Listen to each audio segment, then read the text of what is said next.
Hello filmmakers, with you Peter from AIM School, and we will definitely need headphones in order to learn the material from this tutorial. Because today we will talk about sound, voice and background music.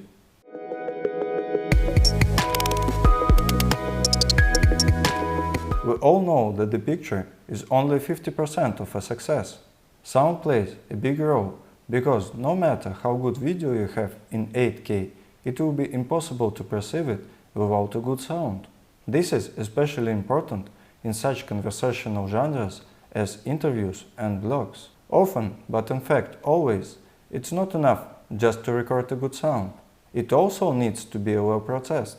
Today, we'll learn how to properly adjust the volume so that we don't cut off the sound at the peak values, how to remove noise from the voice, about reverberation, as well as about removing unwanted frequencies.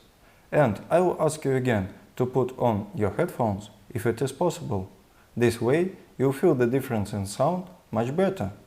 Well, we can start now. So, we have a project that I imported here.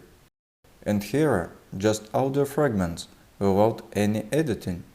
Here we have a track with a voice and background music. Let's listen to the voice separately.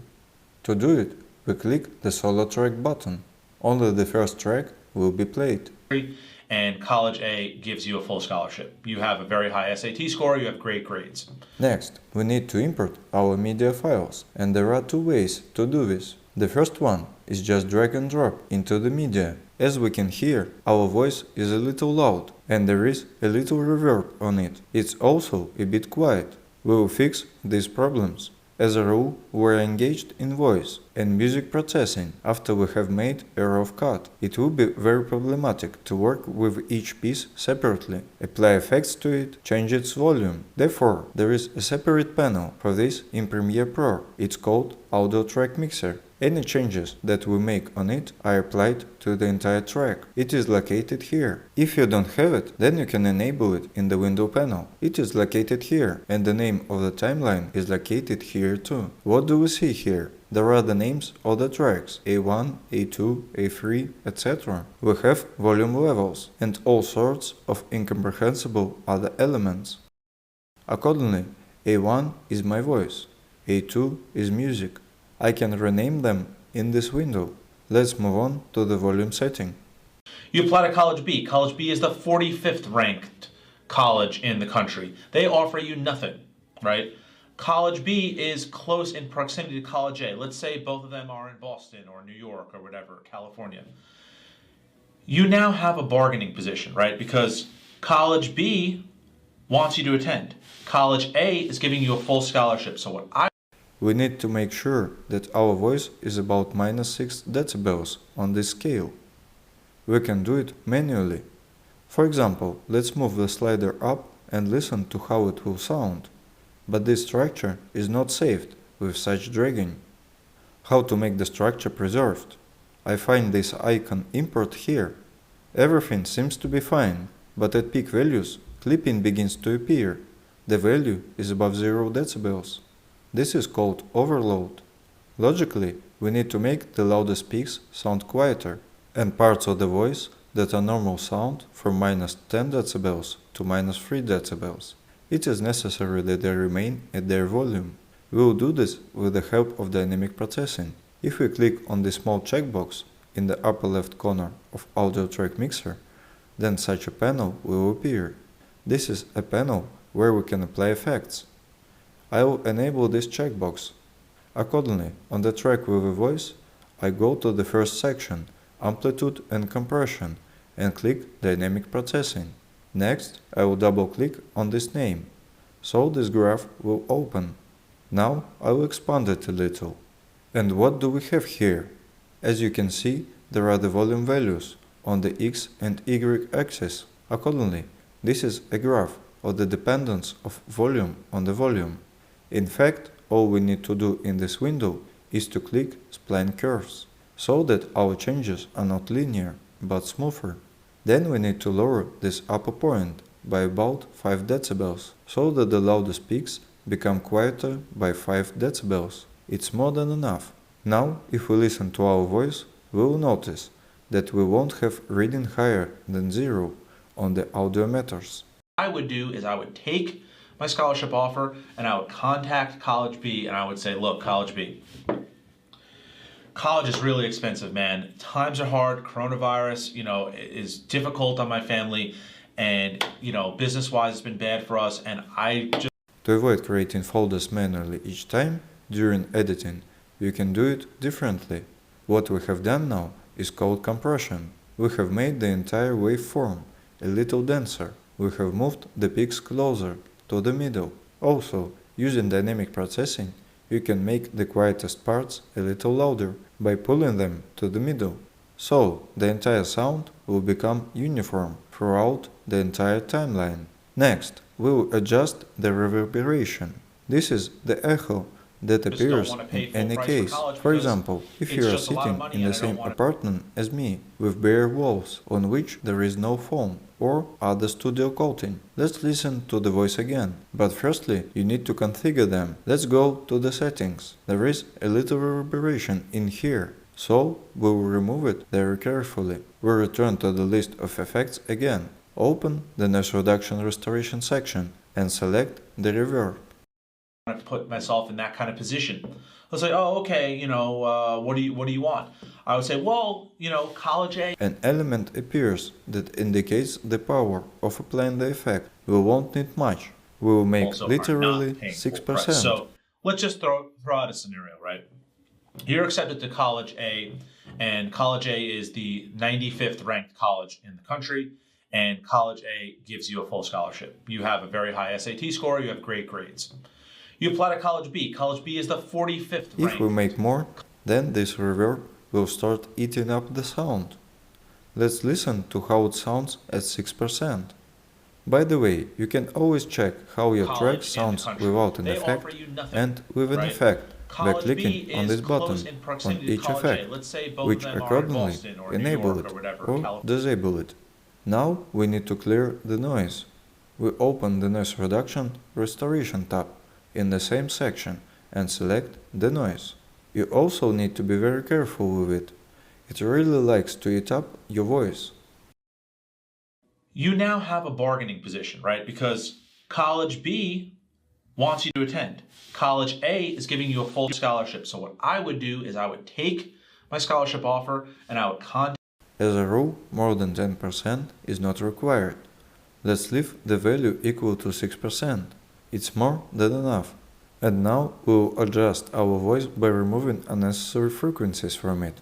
We find the parametric equalizer in this panel of effects. It is located right here. Let's double click on it. We will have such a graph. The values of the x-axis are the audible frequency range, and on the y-axis are the volume of these frequencies. Firstly, we remove the lowest and highest frequencies. At the lowest frequencies, we will press the high pass button, and accordingly, the lowest frequencies will be cut off. I think that 40% will be quite enough, and the highest frequencies will be press the low pass button, and we will see the same graph with rounding, but we will move it to about 15,000 Hz. This is also be enough.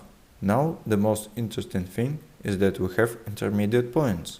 With the help of them, we will look for unwanted points while listening to the voice. For example, we take the point 2. Here are its parameters. First of all, we will expand the Q parameter to a value of about 15. Now you will see what this affects. Now, if I drag it up, you will see that is very narrow range. And if I lower the value of Q, then accordingly the range will be wide. And we now need a correct, accurate range of this frequency. Now I will turn on the voice and listen to it. In parallel, I will move this point to the left and to the right, changing the frequency. Accordingly, it will be located at the top in the loudest value. It is difficult on my family, and business-wise it's been bad for us, and I just don't want to pay full price for college because it's just a lot of money and I don't want to put myself in that kind of position.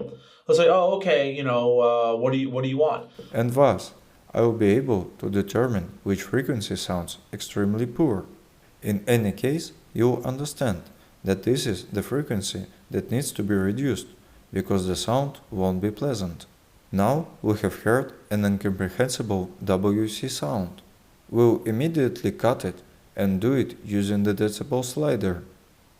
We can calmly cut it somewhere up to -10 decibels.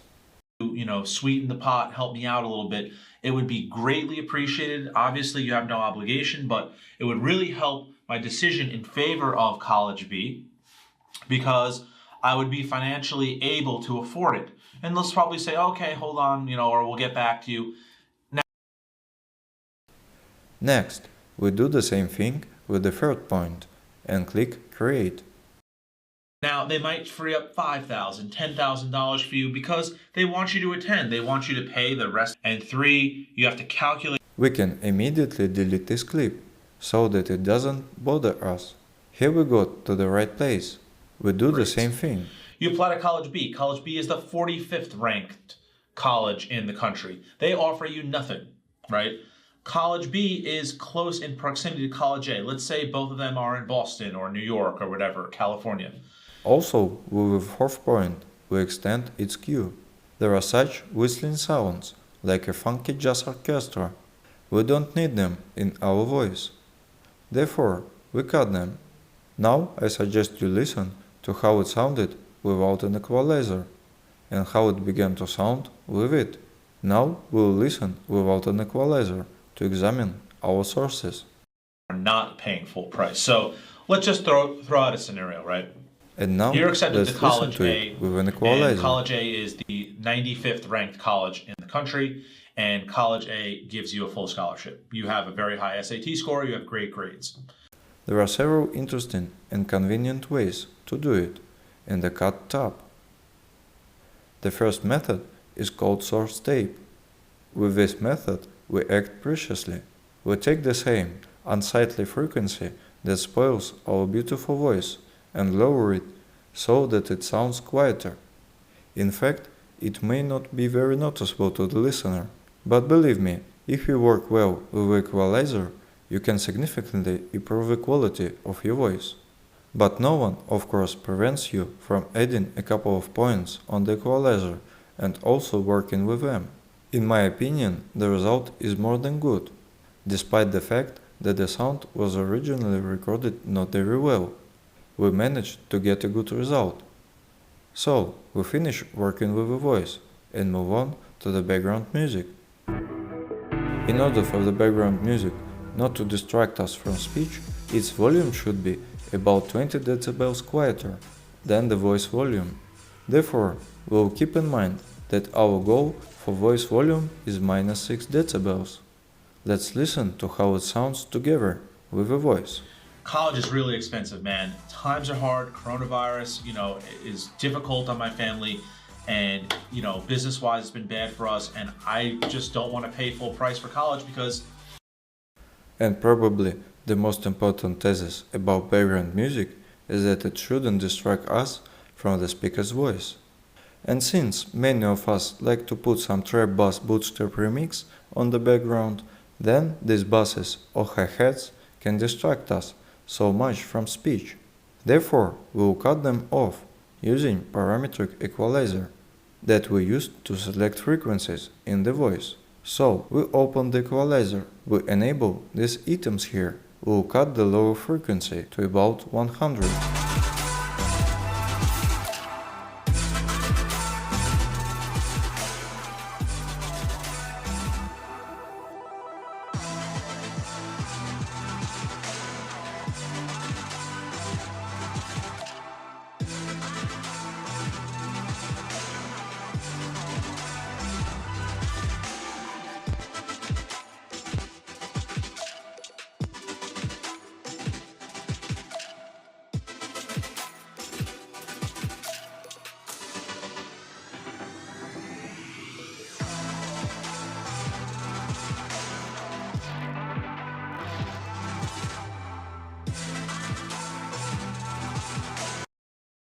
Then we'll cut the upper ones to about 10,000. Next we'll see is it enough or not. Now we're playing it. It seems to be fine, but let's raise the volume a little more, so that it's more clearly audible. there is some leeway to reduce that price, and a lot of colleges have a lot of money, right? Because a lot of students are paying full price, but a large majority of them also are not paying full price. So let's just throw out a scenario. Let's play without an equalizer first, and then with an equalizer. Well, I think we can leave the upper frequencies at 8000. Turn down the volume again. We had minus 24 decibels. Let's listen to how everything sounds together. It is better to bind it immediately. So let's do it now. Open the keyboard layout for the same keyboard shortcut, Ctrl plus Alt plus K. Since I know that these commands map to square brackets, then I just click on the bracket. The name is displayed. That's acceptable. Let's move on. There is such a tab, Essential Sound, in the new versions of Premiere Pro. In theory, this tab should make work with audio easier for us. It has such a wonderful function as auto-ducking. I mean, we have a track, and when the speech is playing, the track automatically becomes quieter. This function places keyframes itself. What do we need to do?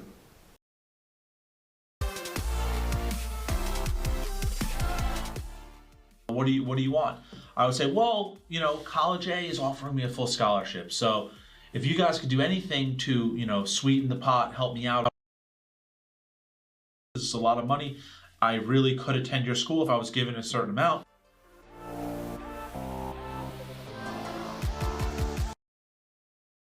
We highlight this piece of the track and show the program that it is music. Next, we enable checkbox in ducking. Here we have the ducking settings, of which only one is essentially important. It's duck amount, that is, how much the track will become quieter when the voice starts to play. Now we have to click the Generate Keyframes button. As you can see, I clicked it. A green indication of the FX icon appeared, as if we had applied some kind of effect. But nothing happened, because we also need to highlight pieces of speech and show the program that this is speech. If you have already managed to dig into the Essential Sound panel, you probably could have noticed that there are a large number of voice settings here. So, why don't we use them? If you remember at the beginning of the video, I said that we do sound processing after raw editing. And unfortunately, when we make changes in the Essential Sound panel, we can only make them for a specific piece of the clip. We can't make these changes for the entire track. This is the main snag. Even if I constantly have to show the program that this is the voice, this is the music, and constantly click and apply these parameters, it doesn't matter, even if I highlight, for example, several pieces of voice to speed up the editing. Unfortunately, it happens that the parameters are not applied to all pieces. Then we have to manually search for them and additionally modify each of them. It takes a lot of time, and unfortunately, the functionality of this tab needs work. But it has real potential, and I hope that everything will be fine with it. Sound is a delicate matter. Even its minimal settings can significantly affect the quality and the viewer's perception of your video, and I want to give you a little advice in the end. Even if everything sounds amazing in your headphones, you should additionally check the sound with your external speakers, because the final result can really be very different. In particular, this applies to background music, which you think is louder in your headphones. It is because you don't have environment, household, noise, etc. Well, I hope you will become at least more attentive to your audio tracks on the timeline after watching this video. Peter was with you. Bye.